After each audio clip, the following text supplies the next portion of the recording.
Okay. Um,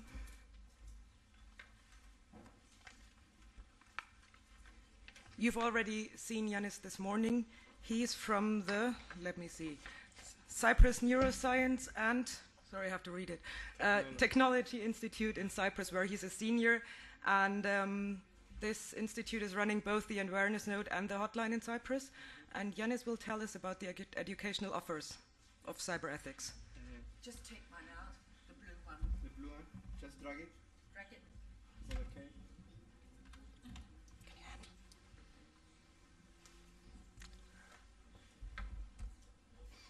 I would like to begin where Janis ended and amplify that. There are so many nodes that have produced lots of materials, and almost all of them are under the common license system, which means you are invited to use a lot of things. And what I will present is just a few things that we have done in Cyprus. And you are welcome to share them with us. And all you need to do is send me an email, and I will keep a list of your interests and send you whatever you want. But keep in mind that all these nodes, 27 awareness nodes at least, have produced lots of materials, and they are available. Now, in our case, we have a few offers for you. One offer is the following.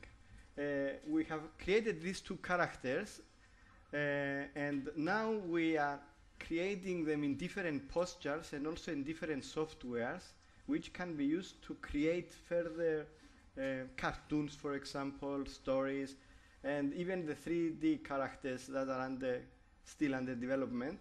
They will allow you to develop video games. So the idea is that you use these tools in the classroom and let the students innovate. So they can create, so you can put a framework of what you would like to do, discuss about messages, discuss about scenario that you would like to develop, and you give them the tools to create.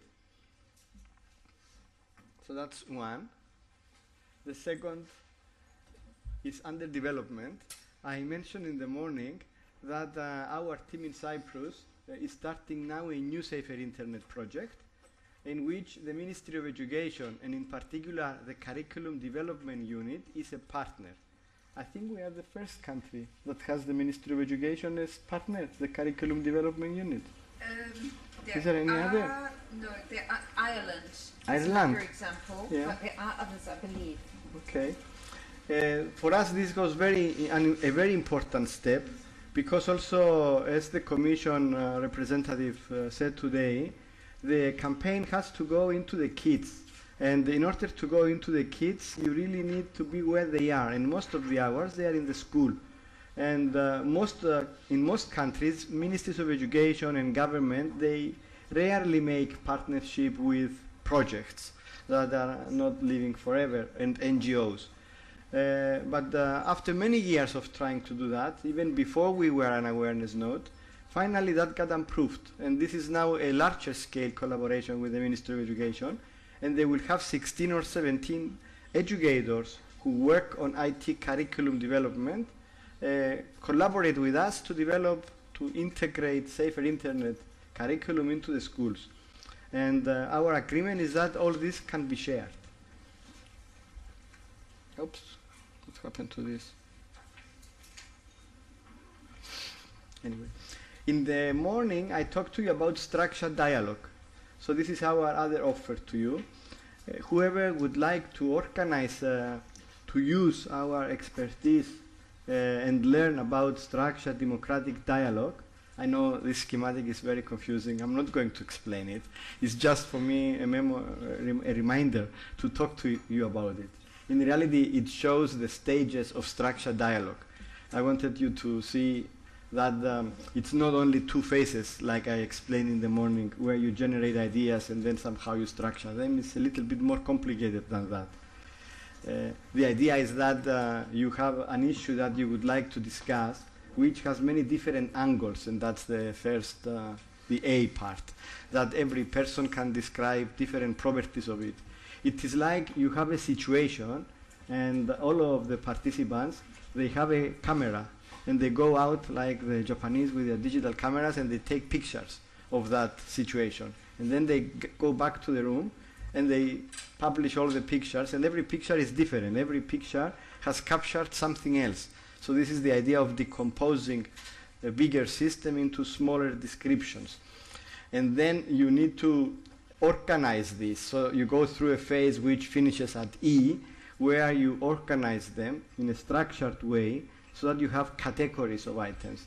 And the purpose of this process is not really to categorize them, I mean that's the product, but the purpose is to understand precisely the perceptions of the others and reach an agreement of what do they think about each idea. And then you do that structuring that I showed you in the morning, in which you compare one idea with another and you try to decide whether if you do one, it will make it easier to do the other. And you get those maps.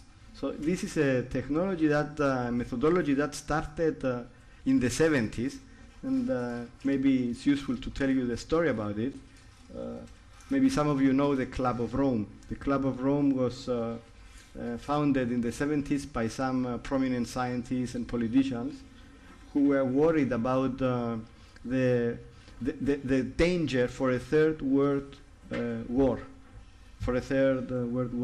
and that the planet would be destroyed. So they decided to create this think tank to find solutions to save the planet.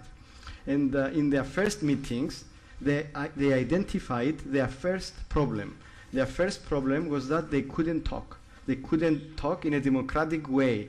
So they reached a deadlock. And they said, okay, task number one, scientists should develop a methodology to talk. Of course, they thought this would take 6 months or 1 year, and then they could continue their work. Unfortunately, it took 30 years. Only now, recently, a couple of years ago, has this methodology been completed. So those who started that dream, they don't have it available because most of them died. The fifth offer is related to research. Our team is very active in research. We do projects in Facebook, and now we will start one big research project in Second Life. I don't know if you know Second Life. Second Life is cutting edge of modern technologies that children are using. It's a social networking site that is three-dimensional. So when you enter Second Life, you get a body, you get clothes, and there are spaces like in video games, and you can buy houses, rent, create things, and sell them with real money. So it's a very crazy world. And we thought we should go there because children are still not there. This is new, although it has 4 million citizens. Most of them are at the ages of 20 to 30.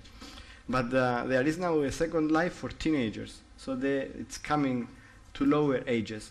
And our project will be parents and children to meet in Second Life as cartoons, because you know you have a body there and you can meet 3-4 people and they can talk and exchange ideas. And the task will be for the children to educate parents about the internet, about Second Life, about the risks and so on. So we are gonna reverse, like I mentioned in the morning, the roles.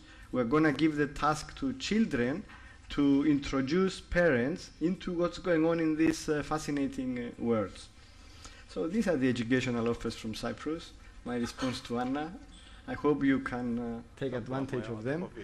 To do so, send me an email and I'll make a list, and every time we have something and make progress on it, I'll make a mailing list and share them with all of you. Thank you.